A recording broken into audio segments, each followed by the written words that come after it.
Perumpamaan, ya kan, sangat sulit sekali. Nah, kenapa sulit? Wahyu ini sebenarnya mimpi, mimpi. Cuma Alkitab sekarang dari tulis mimpi kan nggak boleh gitu, masa mimpi gitu kan? Nah sekarang diganti wahyu. Kalau saya bicara begini, saya punya data. Saya punya Alkitab, mungkin di Indonesia saya terbanyak punya Alkitab di Indonesia ya. Dari yang ratusan tahun saya punya. Jadi Alkitab zaman dulu saya punya tulis mimpi Yohanes di Pulau Patmos. Karena mimpi sekarang dicetak-cetak baru, jangan mimpi kan, diganti wahyu, jadi kelihatan lebih keren gitu kan. Makanya sulit sekali untuk masalah mimpi itu mimpi sebenarnya. Jadi mimpi kok panjang sekali, mimpi berseri. Nah kemudian ada yang bertanya tadi di Al-Quran surat 3 ayat 19 ada tentang agama Indonesia Allah adalah Islam. Tadi itu kan inna dina indallahi Islam itu ada. Bahkan saya buka dengan ayat itu tadi kalau nggak salah. Bahkan saya sambung lagi dengan ayat 85. Wa may yabtaghi ghayra al-islami dinan fala yuqbal minhu wa huwa fil akhirati minal khasirin. Barang siapa mencari agama selain daripada agama Islam, sekali-kali tidak akan diterima agama itu daripadanya, dan dia kira dia termasuk orang yang merugi. Jadi di Quran ada, ya, ada seperti. Tapi kalau dia tanya ada nggak di Injil, itu tidak ada. Ya, tidak ada yang mengatakan sesungguhnya agama Indonesia adalah Kristen. Itu boleh dicari seluruh Alkitab, insya Allah tidak akan diketemukan. Kemudian Yohanes 10 ayat 30 tadi Bapak angkat. Ya angkat Yohanes 10:30 artinya apa? Aku dan Bapak adalah satu. Ya kalau Bapak Yesus satu dalam apa? Satu dalam kesatuan, satu dalam apa? Kalau Yesus dan Allah adalah satu, ketika Yesus mati di salib di paku dia berteriak, Eli Eli lama sabachthani, Tuhan Tuhan mengapa engkau meninggalkan aku? Tentu menjadi pertanyaan. Dan Tuhan mana lagi yang dipanggil kalau dia sendiri itu Tuhan? Kalau Yesus itu Tuhan, Tuhan mana lagi yang dipanggil?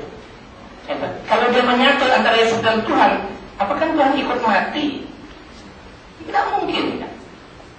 Kenapa Yesus berteriak dan berkata, Tuhan, Tuhan, mengapa engkau meninggalkan aku? Karena dia tidak mati untuk menebus dosa. Dia bukan mati dalam rangka untuk menebus dosa. Ada buku saya di depan situ. Benarkah Yesus mati untuk menebus dosa? Tidak.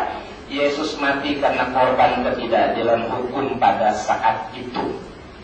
Saya dibaca di buku. Makanya dia teriak minta tolong.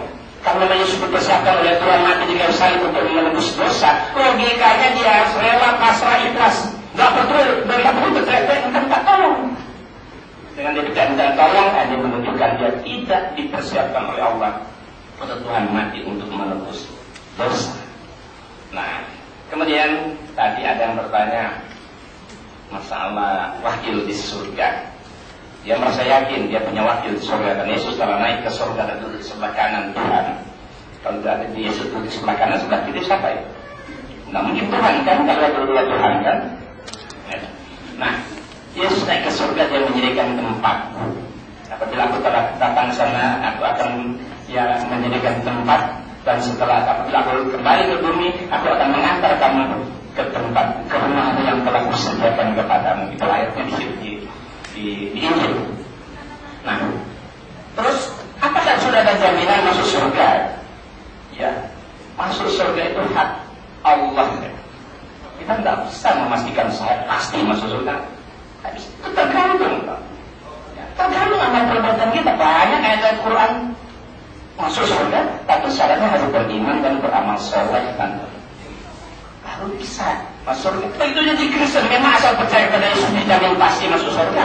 Oh nggak bisa, banyak orang bisa berpendapat begitu. Akan percaya kepada Yesus, ya, sebagai Tuhan dan Juru Selamat dijamin pasti masuk surga. Itu satu kekeliruan. Orang masuk surga itu kata Yesus dalam Matius 7:21, bukan setiap orang yang berseru kepada Tuhan, Tuhan, Tuhan yang akan masuk ke dalam kerjaan surga kata Yesus, melainkan mereka yang melakukan menurut kehendak Bapa di surga, ya kan? Ya. Dan kita mau pas itu makanya iya, karena saya itu menjawab itu. Bapak surga itu. Iya. Jadi yang masuk surga orang yang melakukan menurut kehendak Bapa di surga, itu menurut kehendak Allah. Ya, bukan asal percaya. Kalau asal percaya semua orang Islam percaya kepada Nabi Isa, ya kan? Kami percaya. Nggak sempurna orang Islam kalau percaya kepada Nabi Isa itu.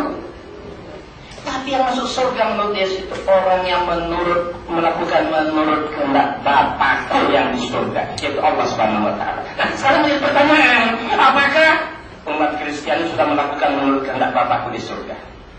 Nah, itu. Makanya ada satu tema yang perlu dibahas, ya kan? Itu.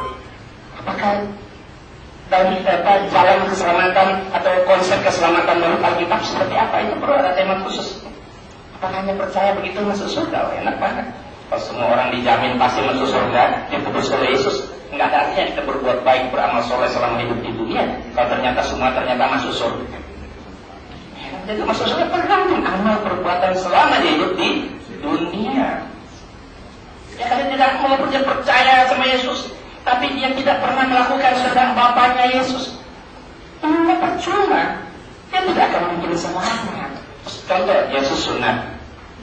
Lukas 2 ayat 21. Kenapa Yesus sunat? Karena dia melakukan perintah Allah dalam kitab Kejadian 17 ayat 9-14. Bahkan diancam orang tidak berkhitan, ancaman bukan mati kan? Ya kan? Ya, Kejadian 17 ayat 14, orang tidak berkhitan, ancaman hukuman mati. Yesus hitam. Tapi kenapa orang itu tidak mewajibkan berkhitan? Kenapa? Karena mereka mengikuti kehendak Paulus. Paulus mengatakan dalam Galatia 5 ayat 2. Apa kata Paulus? Dengan sombongnya Paulus mengatakan, sesungguhnya aku Paulus berkata kepadamu, jikalau kamu mengelakkan dirimu, Kristus Yesus tidak berguna bagimu. Orang kalau Kristen bersunat, Yesus tidak berguna. Tidak bersunat, ancaman hukuman mati. Jadi maju kena, mundur kena. Tidak sunat, ancaman hukuman mati. Sunat, Yesus tidak berguna. Tapi anehnya yang mereka amalkan ajaran Paulus dalam 1 Korintus 7. 1 Korintus 7 ayat 18-19. Apa kata Paulus? Jika seorang dipanggil dalam keadaan bersunat, apabila jika seorang dipanggil dalam keadaan bersunat, janganlah ia mau berusaha menyediakan tanda-tanda sunat itu. Dan apabila seorang dipanggil dalam keadaan tidak bersunat, janganlah ia mau bersunat. Sebab bersunat atau tidak bersunat tidak penting, kata Paulus. Yang penting mentaati hukum-hukum Allah. Justru menurut saya, kalau yang penting mentaati hukum-hukum Allah, justru harus sunat. Ya, tapi ada alasan orang Kristen yang penting sunat hati. Iya, padahal itu satu kekeliruan orang Kristen. Ya, saya kan mantan Kristen, saya tahu. Sunat hati itu bukan ajaran Yesus di ajaran perjanjian baru, tapi itu sudah ada sama-sama di perjanjian lama. Bisa dilihat di kitab Ulangan pasal 10 ayat 16. Sunatlah hatimu. Jadi ada dua perintah sunat. Sunat hati, sunat daging, yaitu potong kulit. Dan kemudian sunat hati. Sunat hati bukan berarti membersihkan hati, motong kurangi hati, mati. Artinya membersihkan ya hati dari segala iri, sombong, takabur. Itu sunat hati. Jadi sunat hati adalah perintah yang sama-sama tertulis dalam Taurat Musa. Sunat daging maupun sunat hati. Jadi bukan berarti dengan ada sunat hati terus sunat daging hilang. Buktinya Yesus sudah sunat, ya kan? Ya. Jadi yang amalkan siapa? Kita juga umat Islam. Nah, bagaimana mau selamat? Ya, dijamin kata masuk surga sementara tidak diamalkan perintah Allah dan Yesus. Allah mengatakan hukuman mati kok orang tidak bersunat. Mau selamat bagaimana? Mau masuk surga bagaimana? Ya kan? Kata Allah bagi itu haram. Iya, kita haram, orang Islam haram, kan orang mereka malah makan. Kenapa makan? Karena Paulus yang mengatakan segala sesuatu halal. Ya, di kitab 1 Korintus 6 ayat 12. Segala sesuatu halal kata Paulus. Yang jangan kan ajaran Paulus. Bagaimana masalahnya? Allah perintah halal dia makan. Allah perintahkan sunat dia nggak mau sunat. Bagaimana? Allah perintahkan masuk ibadah kuduskan hari Sabat dia bikin hari Minggu. Bagaimana selamat? Ya kan? Jadi keselamatan itu tergantung amal perbuatannya. Bagaimana kita melakukan kehendak Allah, kata Yesus. Itu yang selamat. Bukan dijamin asal percaya sudah jamin masuk surga, enak banget. Kita juga semua umat Islam percaya kan beriman kepada Yesus kok. Tapi bagaimana orang mengamalkan perintah Allah dan Yesus betul yang selamat itu menurut kata di Alkitab. Tapi itu kan sudah lalu. Kenapa? Karena ini Nabi Isa dengan Injilnya itu dia hanya untuk Bani Israel saja, bukan untuk seluruh dunia. Nah, tadi ada dikatakan ada ayat perintah ke seluruh dunia, betul, tapi banyak juga 15 ayat 24, aku diutus hanya kepada domba-domba yang hilang dari umat Israel. Apa? Matius 10 ayat 5 dan 6 kata Yesus kepada ke-12 muridnya. Ya, dia suruh silakan pergi kemana saja berdakwah. Tapi kata Yesus, jangan masuk ke dalam kota orang Samaria, melainkan pergilah kepada domba-domba yang hilang dari umat Israel. Hanya kepada umat Israel. Bahkan Injil ini hanya disebarkan hanya orang Israel. Bahkan di Indonesia dilarang beritakan Injil. Ada ya? Ada. Injil ini tidak boleh disebarkan di Asia. Yesus sendiri yang melarang, ada di Alkitab, di Injil. Mau lihat Kisah 16 ayat 6 dan 7 ada. Mereka minta sama Nabi dan tanah Galatia, tapi Roh Yesus tidak, Roh Kudus Yesus tidak mengizinkan mereka. Ya. Kemudian mereka masuk ke daerah lain, artinya Roh Yesus tidak mengizinkan mereka untuk memberitakan Injil di Asia.